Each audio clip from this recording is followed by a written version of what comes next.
Excel has hundreds of keyboard shortcuts, but honestly, you don't need most of them. You need the ones that actually save you time, and I'm going to show you those. So we'll start with probably the two most important shortcuts. Control S to save our file, and Control P to print it.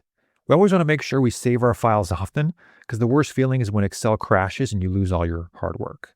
All right, then we've got shortcuts to cut and copy data.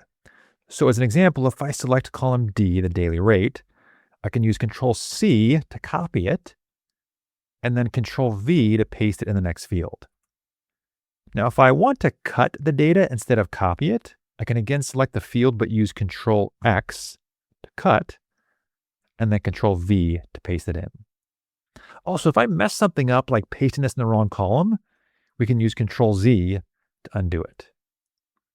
Now for the next shortcuts, which are for formatting, I'm going to select the header row, and I can use Control B for bold, Control I for italics, and Control U for underline.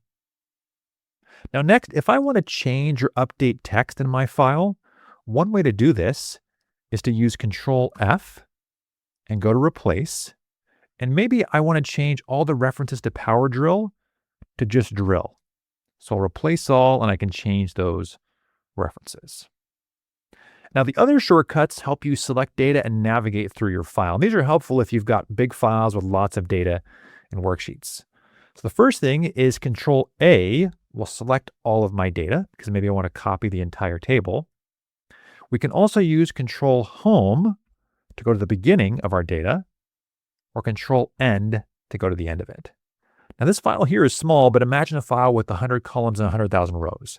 Control Home and End can make it more easy to navigate. Then I can also use Control Page Up and Page Down to switch between worksheets in my file. If this video helped you, hit like and subscribe for more.